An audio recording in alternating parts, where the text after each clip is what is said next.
Tudo bem, professor Carlos? Opa, tudo bem, Oswaldo? Bom, prazer recebê-lo grande aqui em prazer. Foz do Iguaçu, Terra das Águas. Não, Foz do Iguaçu é sempre bom vir, né?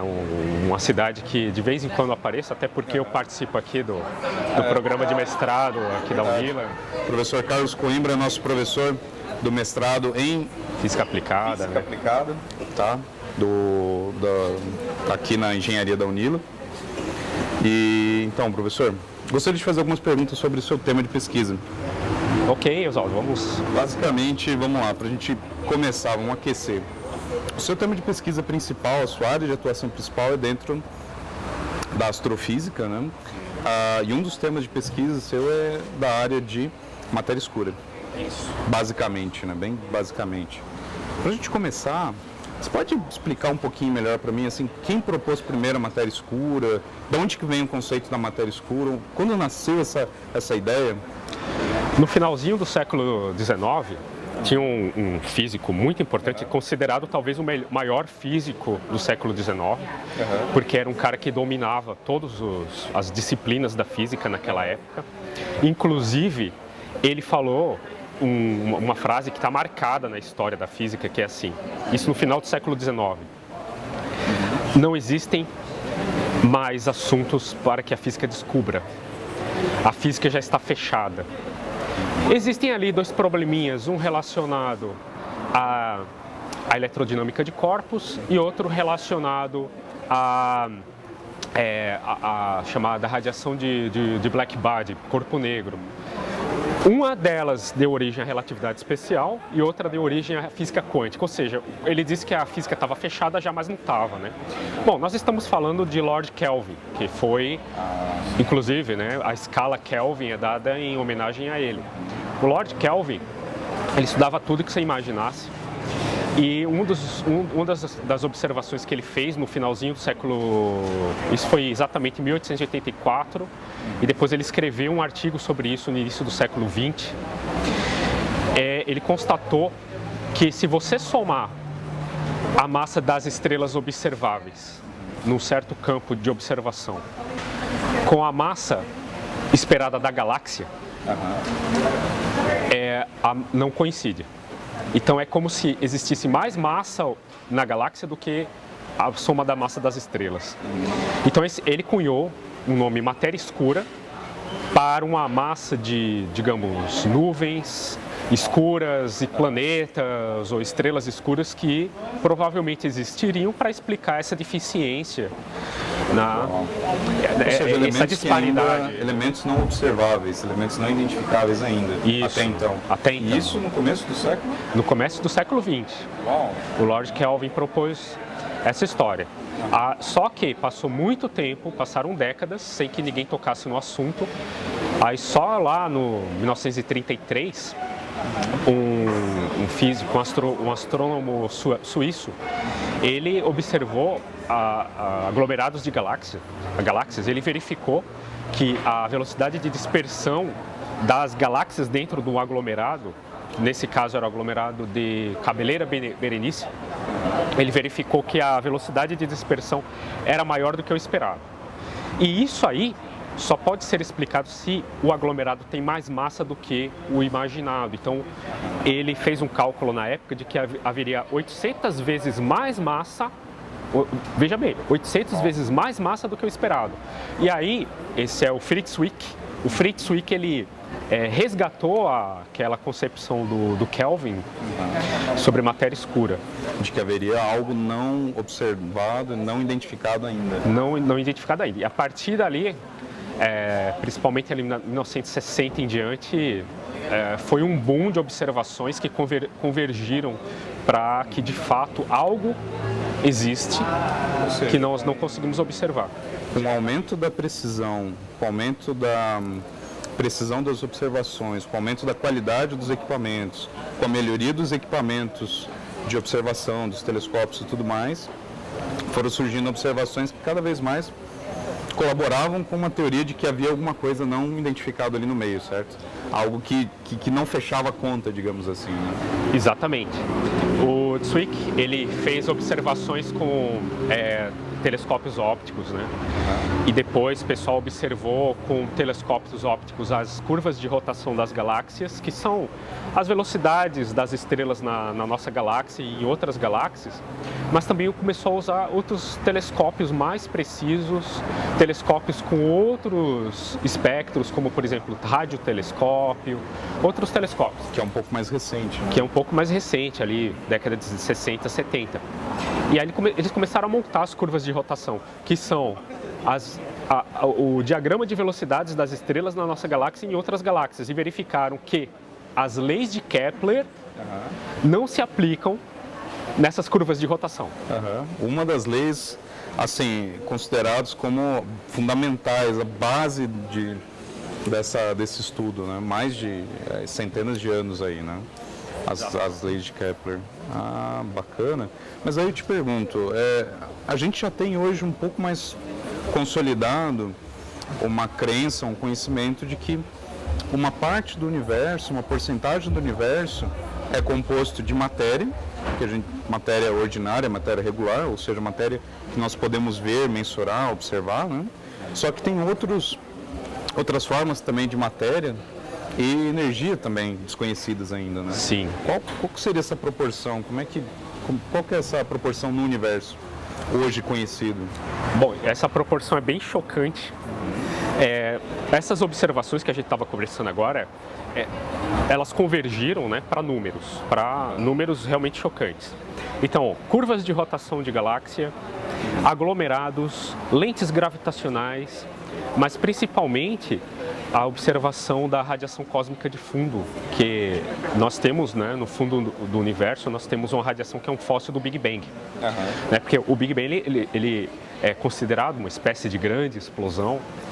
Então, você tinha muita energia naquela época, uma temperatura enorme, e isso foi esfriando com o passar do tempo, né? Então, se passaram 14 bilhões de anos, a relíquia dessa temperatura é ali cerca de 3 Kelvin. É uma temperatura muito pequena. Ou seja, 274 graus, 270 graus negativos. Negativos Celsius, exatamente. Mas com essa radiação cósmica, você consegue mapear a quantidade de matéria no universo. O que é interessante é que tudo convergiu para as seguintes quantidades.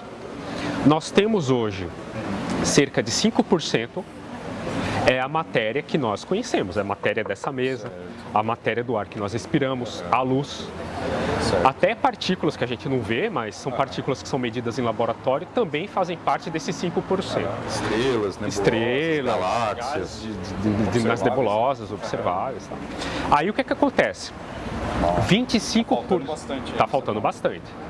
25% é matéria escura. Certo. Aí você soma 25 mais 5, 30% e o 70% restante, né? O 70% restante é algo também totalmente desconhecido, chamado energia escura. A energia escura é uma espécie de campo que ela causa a expansão do universo aceleradamente.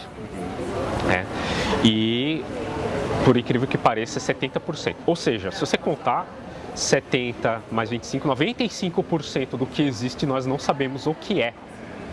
Nós não sabemos o que é. Ou seja, nós sabemos o que é. Os 5% que são átomos, partículas, medidas em laboratório, mensuráveis. Mas temos aí 95% de ignorância, digamos 95% de ignorância sobre o nosso universo. É impressionante os números. É que nem você falou, é muito impactante, né? E ao mesmo tempo nos dá muita motivação, muito ímpeto para buscar coisas novas, buscar novos conhecimentos, porque se a gente tem conhecimento de 5% do universo, com todas as ferramentas incríveis que nós temos, né? Então, assim, a gente tem muito por pesquisar ainda, né? Muito por pesquisar. E aí entram teorias diversas, né, sobre o que seria a matéria escura, o que seria a energia escura. Isso é interessante porque parece que há diversas ramificações de teorias que explicam a matéria escura e a energia escura, né? Eu estava vendo, parece que não tem uma teoria, como é que eu posso dizer, 100% aceita pela comunidade. Há toda uma divergência não, mas há toda uma variedade de teorias diversas, né? Algumas que colaboram de certa forma e se baseiam na relatividade geral de Einstein também, ou seja, se apoiam na teoria de relatividade geral de Einstein, outras que não se apoiam, né, na teoria de relatividade de Einstein, né? Da teoria da relatividade geral de Einstein, outras que pelo contrário desmontam a teoria da relatividade geral de Einstein, né? Então tem não só nessa forma, né? Tem outras formas também, mas existem hoje duas grandes vertentes, né, dentro dessa pesquisa em cima de energia escura, de matéria escura, né? Tem duas grandes vertentes. Você pode falar um pouquinho para a gente entender melhor como é que são essas duas vertentes? Existe uma vertente que é a mais aceita, e tem mais físicos, astrônomos investindo nisso, tem mais dinheiro também.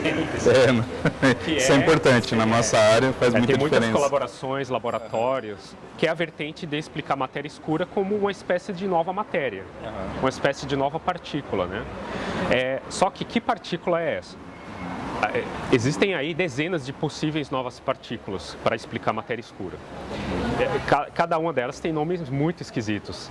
Tem uma chamada WIMP, tem outra chamada WIMPzilla, tem outra chamada gravitino, tem outra chamada neutralino, tem outra chamada axino. São nomes muito malucos. Miríade de partículas. De partículas. Então, o que o pessoal está procurando no laboratório? Está procurando as chamadas seções de choque, né, e massas que coincidam com aquilo que se espera da matéria escura. Até agora ninguém encontrou nada. E já faz mais de 30 anos que o pessoal pesquisa isso nos laboratórios. A outra vertente é uma vertente totalmente dinâmica ou gravitacional, que é uma vertente que diz assim: não precisa de uma nova matéria.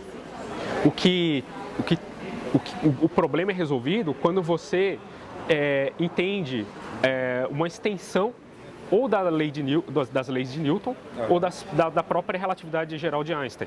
Então, é uma espécie de extensão, assim como Einstein estendeu, né, as leis de Newton para domínios de velocidade próximos à velocidade da luz, criando assim a relatividade especial. Provavelmente, aí nós teríamos envolvido uma espécie de novas leis, uma extensão da relatividade de Einstein, relatividade geral de Einstein. Seria uma promoção de novos termos na relatividade de Einstein, uma espécie de relatividade mais completa. E esses novos termos criariam o quê? Uma explicação a mais, uma espécie de curvatura do espaço-tempo. Curvatura do espaço-tempo onde existe massa, existe curvatura do espaço-tempo, né? Então, isso cria o chamado campo gravitacional. Então, essas teorias novas, que não precisam de matéria escura, veja bem, né? Então tem a primeira vertente que precisa da matéria, explica novas partículas, e tem uma segunda teoria, existe uma segunda vertente onde você não precisa de uma nova matéria. Ela só corrige a relatividade de Einstein ou as leis de Newton, explicando uma espécie de poços de gravitação, né? Além daquilo que a gente espera. E esses poços a mais de gravitação, eles explicariam por que a matéria escura ela vai, por exemplo, contra as leis de Kepler, né? Como a gente estava falando antes. Então é assim, você coloca novos termos na relatividade geral de Einstein, e esses novos termos eles explicariam. Veja só, existe uma teoria só? Não, existem, dentro dessa vertente que a gente está dizendo que não precisa de matéria, existem muitas teorias, existem muitas hipóteses, então não existe uma convergência. As que eu me lembre agora, eu lembro de 5 principais, que são mais badaladas entre os físicos e astrônomos. São recentes, inclusive. São recentes. A mais antiga de todas, ela tem o quê? Tem uns 30 anos. A mais antiga de todas. Mas todo dia eu observo lá os artigos, tem uma nova hipótese tentando criar uma extensão da relatividade de Einstein, né? Tentando explicar esses problemas relacionados à massa faltante, à matéria escura. Então ninguém sabe o que é. Ninguém sabe o que é matéria escura, é observada, né, através da astronomia de galáxias, através da astronomia de aglomerados, através da cosmologia, mas ninguém sabe o que ela é e ninguém sabe qual é a teoria correta. Uau. Porque muitas dessas teorias que a gente estava falando por agora, de acordo com alguns parâmetros, elas explicam elas explicam, mas elas falham sempre em alguma coisinha, né? E é nessa falha que o pessoal se apega e diz, ó, falhou aqui, portanto, provavelmente não é ela. Porque ela teria que explicar todos os problemas relacionados à matéria escura, porque tem um problema das galáxias, que eu falei ali, da falha das leis de Kepler nas galáxias, tem um problema nos aglomerados, tem um problema da cosmologia, né? Se você consegue explicar esses 3 problemas, você tem uma teoria completa da matéria escura. Ou seja, isso não há ainda exatamente, né, esse momento. Bom, professor, muito obrigado pela tua palestra aqui, que vai ocorrer daqui a pouco. Obrigado por ter vindo aqui. Eu que agradeço toda a equipe do Pints of Science, o Ramon, agradeço você, o Oswaldo, agradeço a Marília, que é Favalesco, que me convidou, agradeço a equipe da Unila, agradeço então a Pints of Science, acho que é uma equipe enorme, né? É um evento mundial, né? E principalmente o pessoal do Pints of Science aqui de Foz. Legal, muito obrigado. Obrigado a todo mundo que ouviu aí. Obrigado. Um abraço, gente. Tchau, tchau.